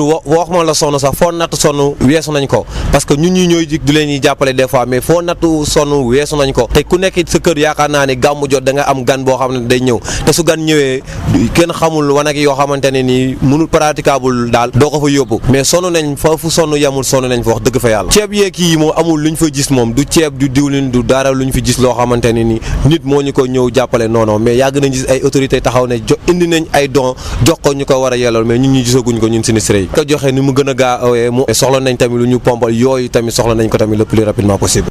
ñu wax ci li nga xam ne rek moom la ñu ooyee nag qualité sol yi nga xam ne nag dafa bëri loo xam ne ñàkk na ko ci li nga xam ne rek moom moo jëm ci wàllu xaalis ngir nag saafara loolu tendance bi nag agence sénégalaise pour la reforestation de la grande muraille verte lëkkaloo ci juróomi dëkk bokk na ci Mali Burkina Faso Niger Tchad Nigéria am na nag ligne de crédit boo xam toll na ci 180 millions de dollars ngir rek loolu ñëwénal ko jóge solu kii di colonel Gora Diop moo directeur de la grande muraille verte ci micro Babacar Ndaw. tey jii dañu nekk Thiès di continuer xalaat benn projet boo xam ni bu programme buy démarrer déwén incha allah ci fukki at mais pour juróom-benn réew Sénégal Mali Burkina Niger Nigéria ak Tchad. projet boobu dañoo am benn partenaire technique et financier bu ñuy wax FAO moo ñu si jàppale ci réflexion bi pour un montant global bu 180 millions de dollars. ba ko kii suñu xaalis day nekk 100 milliards de francs CFA. mais projet bi dafa am bu ñetti partie première partie bi mooy ñu dund la suuf si wax naa leen ni perte annuelle ñàkk dund suuf si dee bi rek dina xañ Sénégal lu mat juróomi téeméeri milliards ak juróom fukk at bu nekk tey jii bu ñu demee ba mën a restaurer àll bi restaurer waa suuf si day yokk koom-koom Sénégal benn composante bi mu ñu composante 2 moom la ñuy wax ci chaîne de valeur yi tey jii mooy par exemple boo waxee grande muraille verte sa xel day dem ci werek ci olof mooy gomier sa xel day dem ci sump sa xel dem ci sidéem tey jii yooyu day am ay koom yoo xam ne nii projet mën na ko jàppale pour que mu gën a damay rappeler toujours ni Sénégal dañuy fàtte ni les années 70 années 80 Sénégal mooy premier pays boo xam ni mooy producteur de gomme arabique au Sénégal tey jii mën ñu la wax Sénégal ban rang la jël benn aspect bi ñuy tax tey ñu nekk si Thiès mooy composante 3 bi renforcement institutionnel c'est-à-dire que soxla nañu xam-xam soxla nañu plateforme soxla nañu ay indicateurs xam ba xam am soxla nañu am ay situation de référence tey jii ci la ñuy waxtaan boobu nag mooy ñu nga gis ci salle bi waa agriculture waa environnement ARD waa élevage waa médecine waa éducation nationale waa hydraulique ñun ñëpp ñu toog parce que système bi ñu ñëpp ñoo ko bokk ñoo ñëpp ñoo toog xalaat tey yan recommandation la ñuy def yan mën a indicateur la ñu jël pour que bu ñu démarrer projet bi en janvier incha allah rabbi attente yi nga xam ne teg nañ ko ak yaakaar bi nga xam ne teg nañ ko yàlla may ko ñu gis ko incha allah rabbi. ba tey ci xibaar ngir rek réussir projet boobu nag maire yi bëgg nañ nag dugal ci seen loxo bu baax a baax Oumar Ba moom mooy maire commune bu Ndiop président bu conseil surveillance de l' agence pour la reforestation de la grande muraille verte ci micro Babacar Ndaw ba tey. grande muraille verte dafa nekk programme bu am solo ndax day dundalaat àll bi day dundalaat suuf si te suñu buggee moom suñu bopp ci wàllu mbéy di béy di dunde di lekk la nga xamante ne moom la ñuy béy fokk ñu dundalaat suuf si suñu dundalul suuf si mënuñoo béy la nga xamante ne moom la ñu dund te soo xoolee pàcc boobu dafa nekk lu am solo ci biir programme commune yi ndax grande muraille verte su amee ci biir commune yi lay traversé suñuy jëmbat ci biir commune la ñuy jëmbat kon nag programme grande muraille verte bi ni ñu ko tëggee dañ ko war a lëkkale ak programme de développement communaux yi nga xamante ne moom la commune yi yore commune bu grande muraille bi traversé rek war nga am sa programme évaluable chaque année ñu ne at bii de commune bii nga nekk nga xamante ne muraille verte bi mu ngi koy traversé lii mooy suñu programme lii mooy suñu objectif moo tax ñu ne ci renforcement institutionnel bi nga xamante ne ñu ngi koy dëgmal ñu sóoraale ci communes yi ak agence bi yore aussi grande muraille verte mu liggéey ak commune yi ndax commune bu ne am programme ba nga xamante ne moom pour l' essentiel day def rek benn liggéeyu coordination di superviser di évaluer plan d' action yi nga xamante ne moom la commune yi di yore puisque loolu day tax commune yi day yokk doole programme grande muraille ndax commune bu ci bokk da nga jël sa budget nga dugal ci biir mais également communes yi dañoo am possibilité wu mobiliser population yi à la base impliquer leen ci tabaxu grande muraille verte recommandation ba nga xamante ne tey soo gisee ñu toog fi association de maires yi toog fi dañuy waxtaan suñu paree nag ñu def benn rapport def benn programme ne lii waa Sénégal ndax grande muraille verte mooy programme ba nga xamante ne dëkk yu bëri ñoo ko sax kon nag ñun waa Sénégal suñu paree suñu réflexion bi tey dañuy wax waa FAO lii la ñu bëgg.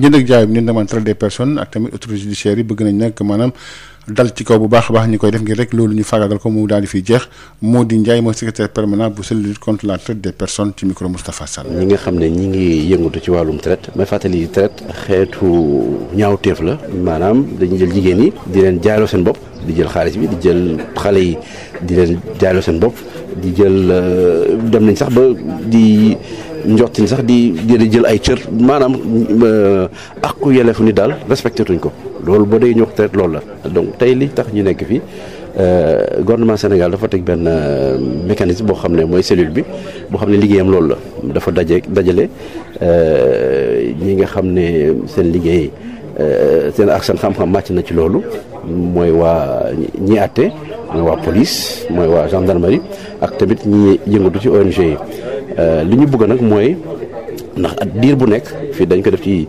ñetti at bu nekk Sénégal dafay am lu ñooy plan d'action maanaam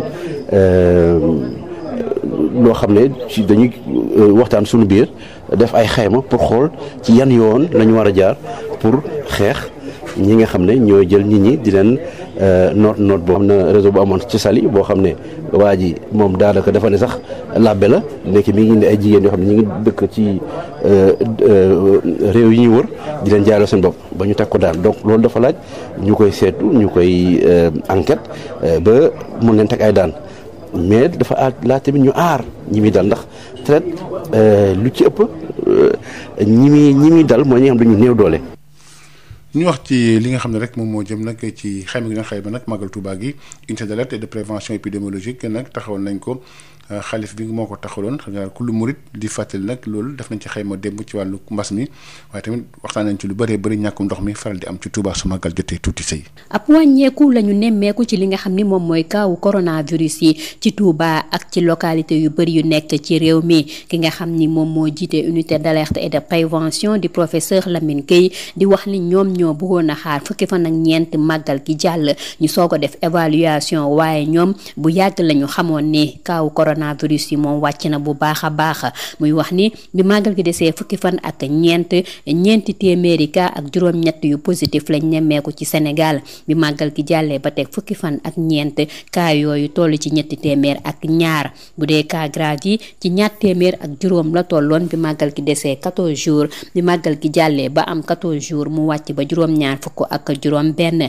ki nga xam ne mooy président commission communication Cheikh Abdou Mbacké Gaynde Fatma di wax ne lii mbiru Serigne Touba la ba tax na bu ko kenn ndamoo nee na nag nañu wëy di respecter li nga xam ni moom mooy mesure barrière yi jafe-jafe yi amoon ci wàllu ndox mi loolu tamit wax nañ ko ci conférence de presse bi nga xam ni ñu ngi ko doon amal ci résidence Khadim Rasoul ci Touba coordonnateur comité d'organisation bi Serigne Ousmane Mbacké di wax ni ko ñenn ñi doon waxee naan dafa am parparloo ci wàllu joxem camion citerne yi loolu dara amu ci moom nee na bu ñu indi woon ay téeméeri camion sax du tax mu dajal askan bi ndax kat gis nañ ni ndox moom ñàkkoon na lool ci biir Touba ci jamonoy màggal gi porte-parole xalif bi Serigne Bassirou Mbacké Abdou Khadr nekk tamit président comité d'organisation bi moom tamit fësal na jafe-jafe ndox yooyu nga xam ni moom moo amoon ci màggal gi nee na nag jiiñante bi nga xam ni ñu ngi ko ci doon def ku nekk di joxoñ sa moroom loolu mën naa ñàkk nee na kay fi mu nekk nii la ëpp solo mooy ñu xool naka la ñuy def ba jafe-jafe yooyu saafarawu Tuuti Sey Mbacké Sud FM. jërëjëf soxna Tuuti Sey Maria fi ñu ko yemale ci xibaar yi. jërëjëf El Hadj Malick Ndiaye jaajëfal nañ la bu baax a baax. jërëjëf Maria. ay jërëjëf ñu wéy rek ànd ak Marie Rosalie Ndiaye mu indil ñu info santé. Yotox anti-moustique mooy aar mag ak ndaw ci bépp matu-matu yoo am na booy piis ci rideau yére ak moustiquaire ak booy diw ci yaram. Val d'Afrique moo leen di may seen journal de la santé. asalaamaaleykum mbokk déglukat yi cas importé yi nga xam ne moo soxal mbas mi di Covid-19 dafa tàmbalee bëri lool fii ci Sénégal jaaxal kilifa yi yëngu ci wàllu wér-gu-yaram ndax ci diiru ñetti fan lu ëpp ñeent fukki nit yoo xam ne bitim réew la ñu jógee wane nañu ne feebar bi mu ngi ci ñoom ngir dakkal lu ni mel nag moo tax ñu jël ay mesures yoo xam ne dina door tey ci àllarba bi ba képp ku jóge bitim réew te amuloo test bu négatif duñu la may nga daal di wàcc fii ci réew mi mu doon ay test yoo xam ne war nañ ko def juróomi fan ca gannaaw. municipalité bu commune bu Ndianké Souf ca département bu Malem Hodar nekk ca diwaanu Kaffrine moo jagleel poste de santé ak case de santé yi nekk foofa ay garab ay lit d'accouchement ak it lal yoo xam ne mën nañ ci tëdd ngir amal ay consultation loolu lépp buñ ko xayma toll na ci 5 millions ci suñuy koppar Seydou Ndiaye di maire bu commune bu Ndianké Souf ci micro Mamadou Camara. dañoo doon jàppale santé ñu jox waa poste de santé yi 2 300 000 pour médicaments jox 5 cases de santé yi aussi 700 000 médicaments jox leen aussi des équipements médicaux ay table d'accouchement ay table de consultation ak yeneen matériels yi nga xam ne yi da ci àndal am na yeneen yoo xam ne yi techniquement comme du ma docteur du ma ci sori mais coût bi 2 millions la bi ñu ko defee ba pare aussi tabax nañ ren juróom benn magasin tabax nañ benn magasin Mbaabaneen tabax nañ benn magasin Médina Sy tabax nañ benn magasin Bodé tabax nañ benn magasin Ndiota Seyane tabax nañ benn magasin Ngabba defaraat fa beneen magasin bu fa newoon bu màggat tabax beneen magasin Goubi ba pare defaraat magasin jànk bi magasin communautaire bi defaraat foyer installé nañ aussi ay machine ay moulin à mil def nañ ko waan kii Mbaabaneen def nañ ko Nawarène def nañ ko aussi fii récemment Daaru Naym def nañ ko même jigéenu Médina Sy sax defal nañ leen foofu benn hall boo xam ne bii pour ñu bañ a nekkati ci naaj bi mën faa jaay te aussi même rappeler ne fourniture aussi engagé nañ ko parce que le codec est là il est sur place engagé nañ fourniture depuis le mois de mai pour que jàng tey ubbi tey doon une réalité depuis le mois de mai lañ engagé fourniture yi le codec nee ma fourniture yi ñëw ma ko yóbbu école ba di ko fa tëj vacances lañ nekk dama koy bàyyi ci fournisseur ba école ubbi ma dem jëli genre fourniture yi c'est combien encore def naa c'est 3 millions si mes souvenirs sont bons ci budget bi yëpp ci budget mbokk déglukat yi fii la ñu yem ak yéen di leen ñaanal bésu jàmm. Yotox anti-moustique mooy aar mag ak ndaw ci bépp matu-matu yoo am na booy piis ci rido yére ak moustiquaire ak booy diw ci yaram. Val d'Afrique moo leen doon may seen journal de la santé. Journal de la santé présenté par Marie-Rosalie Ndiaye jaajëfal leen bu baax a baax yéen ñi saxo di wétali ko Sud FM seen rajo 98.5 di jaajëfal toute la rédaction qui reviendra à 9h pour un bref survol de l'actualité. Merci à Pape Abdoulaye Dieye, merci beaucoup à toi hein dédicace bu ngand laa lay mayte et Ibou Ngone te dama dédicace Pape Abdoulaye Dieye ci yow laa koy jaarale. Merci à vous de nous avoir reçus, ça a été un plaisir de vous servir. Nicolas vous retrouve après les brèves de 9h pour un ndekki li. Maria Robez, j'étais devant ce micro, ça a été un plaisir de vous servir. On se donne rendez-vous demain Inch'Allah 6h30 dans un nouveau numéro de Sud Matin.